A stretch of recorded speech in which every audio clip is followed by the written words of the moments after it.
ऐसा माना जाता है कि भगवान विष्णु जब जब सांस लेते हैं इस संसार का जन्म होता है, और उसी सांस के खत्म होने पर यह सब कुछ भगवान विष्णु में मिल जाता है।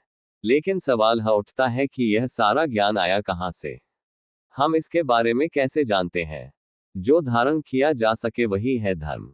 धर्म कोई संकुचित विचारधारा नहीं होनी चाहिए। धर्म कोई निश्चित सीमा रेखा में बंधी हुई व्याख्या नहीं होनी चाहिए, या फिर धर्म कोई कट्टर विचारधारा नहीं होनी चाहिए कि अगर आप इतना इतना इतना पालन कर रहे हैं तो कि आप धार्मिक हैं। अगर आप इतनी चीजें नहीं कर रहे हैं, अगर आप दूसरे किसी बिलीफ का, दूसरे किसी मान्यता का पालन कर रहे हैं तो आप धार्मिक नहीं हैं। सनातन धर्म इस शब्द का सबसे पहला मेंशन हमें गीता में मिलता है।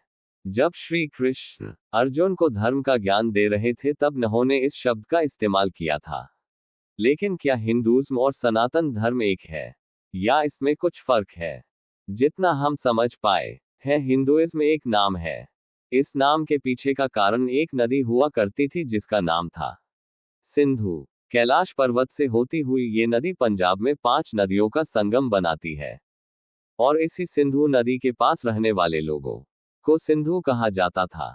लेकिन जब ग्रीक्स और पर्शियंस ने भारत पर इन्वेट किया तो इस नदी को अपनी भाषा में सिंधु के बजाय हिंदू कहने लगे। ब्रिटिश राज आते आते यही नाम एक धर्म की तरह देखा जाने लगा।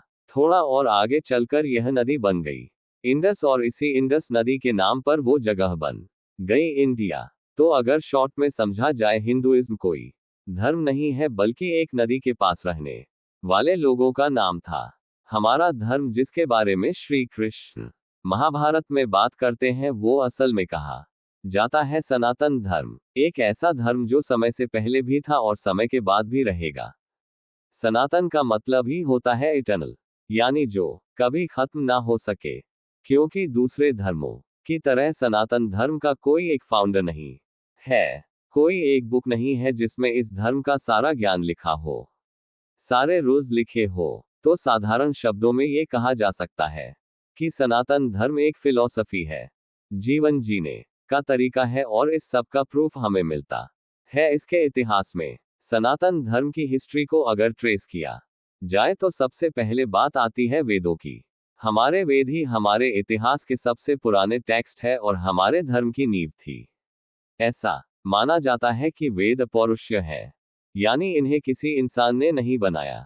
यह ज्ञान कुछ महाज्ञानी ऋषियों को प्राप्त हुआ जो उनके शिष्यों द्वारा ट्रांसफर होता गया, पर यह सब वर्बली होता था।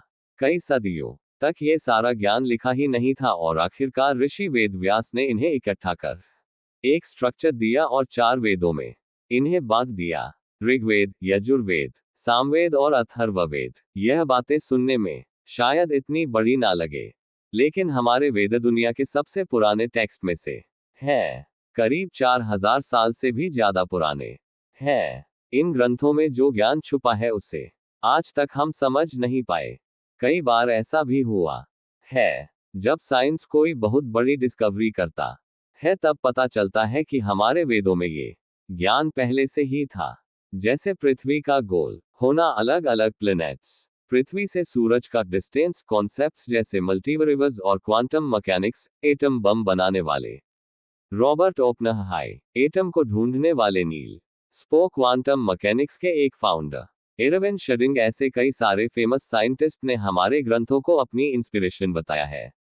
करीब 2000 श्लोकों को मिलाकर बनते हैं ये चारों वेद, लेकिन इनमें से अकेले सिर्फ ऋग्वेद में ही 10,000 से ज्यादा श्लोक पाए जाते हैं, जिसमें ग्रामर से ले philosophy, biology, geology, astrology, physics, इन सब चीजों का ओपनिंग स्क्वायर ब्रैकेट ज्ञान छुपा है। हमारे वेदों में इतने हाई लेवल का ज्ञान छुपा है कि हम आज तक उसके आगे नहीं जा पाए। लेकिन वेदों में एक चीज काफी अलग है जो आज हमारे जीवन का सबसे अहम हिस्सा है, हमारे भगवान